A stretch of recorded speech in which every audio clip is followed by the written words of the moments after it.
दोस्तों, राष्ट्रीय स्वयंसेवक संघ के सरसंघ चालक आरएसएस के सुप्रीमो डॉक्टर मोहन भागवत ने कमाल कर दिया है। मोहन भागवत ने अपने ही संगठन, अपनी ही सरकार और अपनी ही भगवा ब्रिगेड के गाल पर करारा तमाचा जड़ दिया है।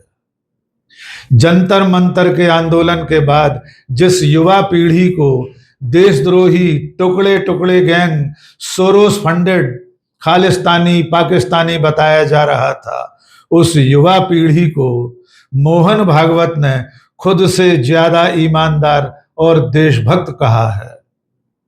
मोहन भागवत ने कहा है कि मैं आंख मूंद कर इन पर भरोसा करता हूं। इसके साथ साथ डॉक्टर मोहन भागवत ने अपनी सरकार को, प्रधानमंत्री नरेंद्र मोदी को, गृह मंत्री अमित शाह को भी कटघरे में खड़ा कर दिया है। उन्होंने कहा है कि युवाओं का गुस्सा वाजिब था और आंदोलन भी विरोध प्रकट करने का एक तरीका है। मोहन भागवत ने लाठी चार्ज और पैलेट गन चलना भी कबूल कर लिया है। मोहन भागवत के इस बयान के बाद उनके अपने संगठन आरएसएस में, उनकी अपनी पार्टी भारतीय जनता पार्टी में, नरेंद्र मोदी की सरकार में और पूरी भगवा ब्रिगेड में सन्नाटा पसरा हुआ है। दोस्तों, आप जानते हैं कि जंतर मंतर के आंदोलन के बाद न केवल भारतीय जनता पार्टी, न केवल मोदी की सरकार, बल्कि राष्ट्रीय स्वयंसेवक संघ भी भीतर तक हिल गए हैं। यही वजह है कि प्रधानमंत्री मोदी ने रीलें बनाकर युवाओं से संवाद स्थापित करने की कोशिश की है और उसके बाद अब इस मैदान में आरएसएस भी उतर आया है। राष्ट्रीय स्वयंसेवक संघ ने जैन जी और अल्फा जैन से संवाद के लिए कार्यक्रमों की शुरुआत की है। इसका पहला संवाद कार्यक्रम मुंबई में आयोजित हुआ और वहां मंच पर एक छात्र के साथ डॉक्टर मोहन भागवत ने संवाद किया। अपने इस संवाद में मोहन भागवत ने अपने ही संगठन, अपनी ही सरकार, अपनी ही ब्रिगेड को कटघरे में खड़ा कर दिया। आइए सबसे पहले डॉक्टर मोहन भागवत का ये बयान सुन लीजिए, उसके बाद आपको याद दिलाएंगे कि इसी आरएसएस के बड़े बड़े पदाधिकारी युवाओं को देश विरोधी बता रहे थे। आपको याद दिलाएंगे कि देश की और दुनिया की सबसे बड़ी पार्टी होने का दम भरने वाली भारतीय जनता पार्टी के राष्ट्रीय अध्यक्ष इन्हीं युवाओं को कॉकरोच और वायरस बता रहे थे। पूरी भगवा ब्रिगेड इन्हीं युवाओं को गालियां दे रही थी, उन्हें धमकियां दी जा रही थी और अब मोहन भागवत इसी युवा पीढ़ी को खुद से ज्यादा ईमानदार और देशभक्त बता रहे हैं। वगैरह ऐसी है, ऐसा मैं तो बिल्कुल नहीं मानता। आपके विदाउट इट कॉन्टेक्स्ट भी जब पूछा गया तो मैंने बताया और आज भी मैंने आपके सामने बोला है कि मुझे लगता है कि ये जो नई पीढ़ी है जैन जी, जैन अल्फा, ये अभी जो हमारी एग्जिस्टिंग पीढ़ी है उससे ज़्यादा ऑनेस्ट है। अरे वाह, बढ़िया है। और देशभक्ति और सेवा का ऑनेस्ट अपील उसमें चलता है। हम लोगों को भी ऐसा देखना चाहिए कि अगर जैन जी चिल्ला रही है तो विरोध के लिए नहीं चिल्ला रही, कुछ तकलीफ है इसलिए चिल्ला, बिल्कुल उसको ठीक करना चाहिए। एजिटेशन जो होना है वो आपके खिलाफ या मेरे खिलाफ न होकर वो सिस्टम करेक्शन के लिए होना चाहिए। करेक्ट, तब सब ठीक रहता है। तो इसमें आप मानेंगे कि संवाद यदि पहले से ही शुरू हुआ होता तो ये बाद में विषय ज्यादा ऊपर जाता ही नहीं? जो नहीं होना चाहिए वो जब होता है तो कहीं ना कहीं इसमें चूक हो जाती, तभी होता है। तो आपने सुना कि डॉक्टर मोहन भागवत ने इस युवा पीढ़ी को बाकायदा नाम लेकर जैन जी, अल्फा जैन कहते हुए बताया है कि ये युवा पीढ़ी उनकी पीढ़ी से ज्यादा ईमानदार है और देशभक्त है। इस पर वे आंखें मूंद कर भरोसा कर सकते हैं। उन्होंने नरेंद्र मोदी सरकार को भी कटघरे में खड़ा कर दिया है जब उन्होंने ये कहा कि अगर सरकार उनसे बात करती तो ये आंदोलन नहीं होता। इसके अलावा बेकसूरों पर लाठी चार्ज और पैलेट गन चलने की बात भी मोहन भागवत ने कही है। डॉक्टर मोहन भागवत के इस बयान के बाद आइए अब आपको लिए चलते हैं संघ परिवार के ही भारतीय जनता पार्टी के ही तमाम दिग्गजों के बयानों की तरफ।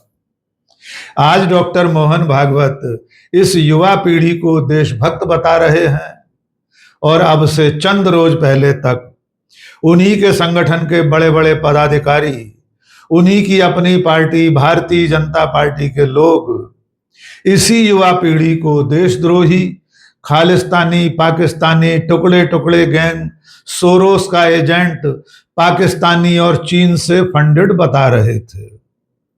शुरुआत करते हैं राष्ट्रीय स्वयंसेवक संघ के ही सह सर कार्यवाह अतुल लिमये के बयान से।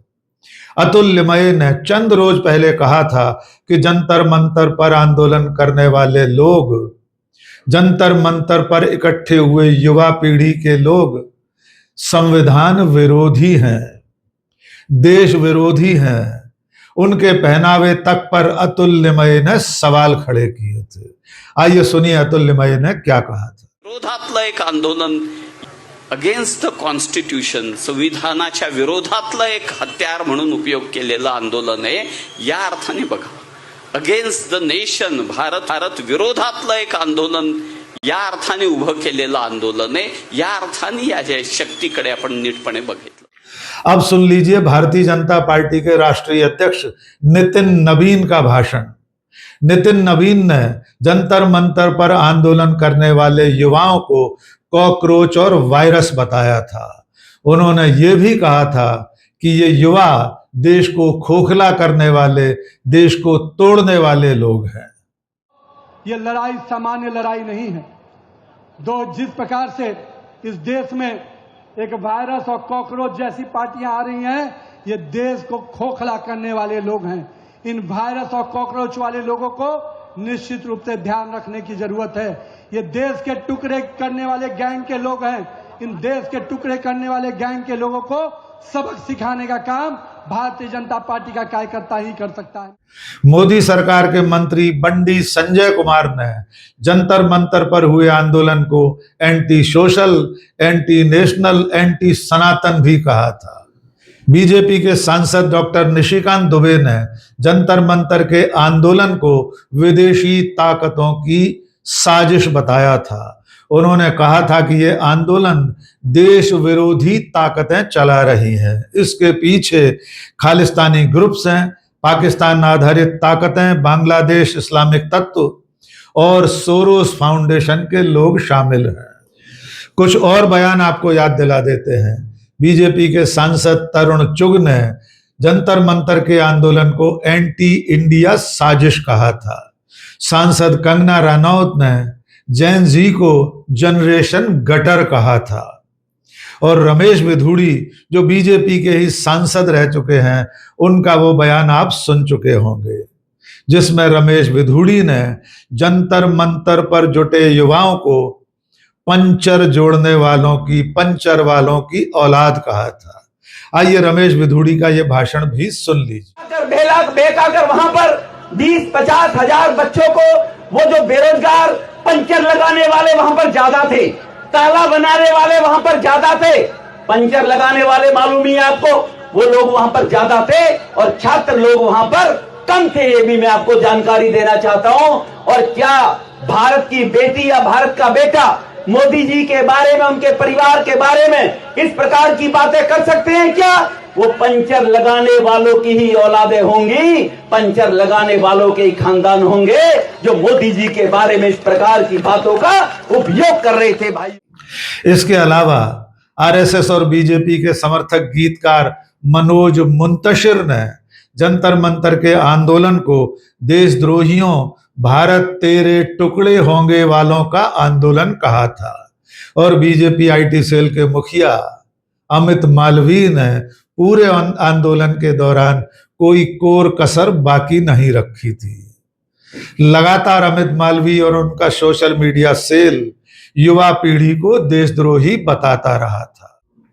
संघ के ही एक और पदाधिकारी का बयान याद दिला देते हैं। टीजी मोहनदास नाम के संघ के बौद्धिक प्रमुख रह चुके व्यक्ति ने एक नेशनल टेलीविजन पर कहा था कि जंतर मंतर पर धरने पर बैठी युवतियां छात्राएं सामूहिक रेप को पसंद करने वाली हैं। उन्होंने कहा था कि अगर पुलिस हटा दी जाए, उनके साथ सामूहिक बलात्कार हो, तब भी वे इसकी शिकायत नहीं करेंगी। ये टीजी मोहनदास केरल में आरएसएस के बौद्धिक प्रमुख रह चुके हैं। उसी आरएसएस के बौद्धिक प्रमुख जिसके सरसंघ चालक डॉक्टर मोहन भागवत आज की तारीख में युवा पीढ़ी को खुद से ज्यादा देशभक्त बता रहे हैं। तो आरएसएस और बीजेपी समर्थकों के तमाम बयानों और अब मोहन भागवत के ताजा बयान के बाद आप समझ गए होंगे कि ये पूरा विचार परिवार किस कदर पाखंड करता है। कल तक जिस विचार परिवार के बड़े बड़े लोग, बड़े बड़े पदाधिकारी युवाओं को गालियां दे रहे थे, धमकी दे रहे थे, देशद्रोही बता रहे थे, उसी विचार परिवार के मुखिया ने अब उन्हें सर्टिफिकेट जारी कर दिया है कि ये युवा पीढ़ी उनसे ज्यादा देशभक्त है। लेकिन दोस्तों, डॉक्टर मोहन भागवत के इस बयान के बावजूद चंद सवाल अब भी बाकी हैं। सबसे पहला सवाल तो ये है कि जब मोहन भागवत इस युवा पीढ़ी को देशभक्त बता रहे हैं, तो जिन लोगों ने इस जेन जी और अल्फा जेन को देशद्रोही कहा था, क्या वे सब लोग अपने कहे के लिए माफी मांगेंगे? नंबर 2, मोहन भागवत ने सरकार और सरकार के रवैये पर भी सवाल खड़े किए हैं। उन्होंने कहा है कि अगर सरकार युवाओं से बातचीत करती तो ये आंदोलन नहीं होता। क्या नरेंद्र मोदी युवाओं से बातचीत न करने के लिए देश से माफी मांगेंगे? नंबर 3, मोहन भागवत ने लाठी चार्ज और पैलेट गन चलने की बात कबूल की है। तो क्या अमित शाह मोहन भागवत को और देश को इस बात का जवाब देंगे कि किसके कहने से पैलेट गन चली थी? आज के इस वीडियो में बस इतना ही। बहुत बहुत शुक्रिया। जय हिंद।